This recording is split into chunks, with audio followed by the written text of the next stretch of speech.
Today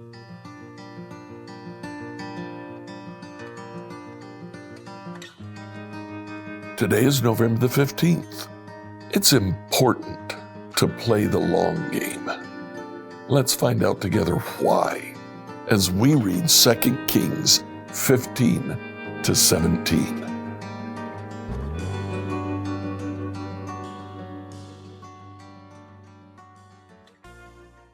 Yesterday, as we read through 2 Kings, we saw that Jeroboam began to reign, and he reigned for 41 years. King Uzziah began to reign when he was only 16 years old after his father, Amaziah, was taken captive.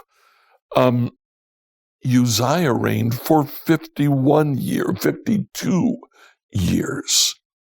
Now, all of this occurs during the 8th century before Christ. We're in the 750s, 760s. There are a series of prophets known as the 8th century prophets. That would be Amos, Hosea, Isaiah, and Micah. We see some commonality among them. They actually quote each other from time to time. They address two major issues: the issue of idolatry and social injustice. They primarily are speaking to Israel, although in some cases they're speaking to the kingdom of Judah as well. King Uzziah reigns in Judah in chapter 15 for quite some time. He was a good king.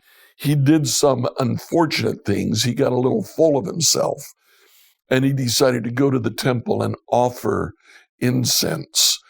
As soon as the priest came out to stop him, he was struck with leprosy. The skin disease broke out on him right in the temple, and he lived the rest of his life with leprosy. We then, in chapter 15, flip over to Israel, where we see a rapid succession of kings. 5 kings representing 4 dynasties in 15 years in chapter 15. Each one of them bad, each one of them falling more prey to the attacks of Damascus, to King Tiglath-Pileser III. He begins to come in and he conquers Samaria, and he begins to take not only the gold, but the people of Samaria.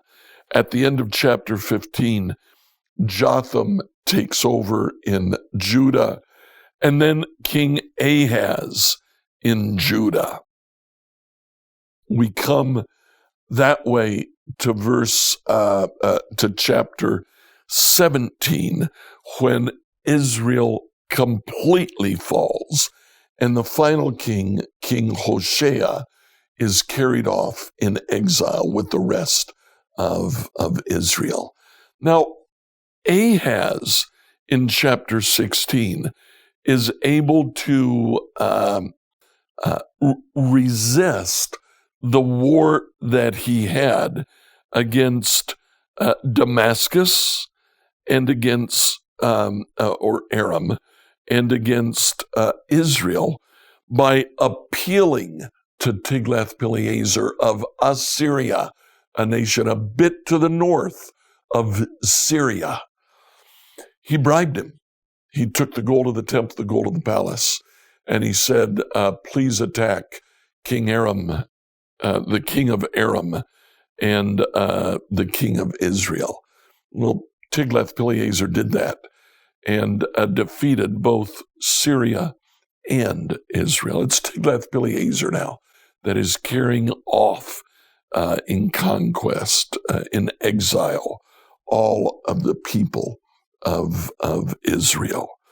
Now, when he hauls people out of Israel, he replaces them with people from other nations. Foreigners now came, and they began to settle in Israel. The foreigners intermingled with the Israelites that were still left there, but the foreigners brought their own gods, and chapter 17 makes a point of this.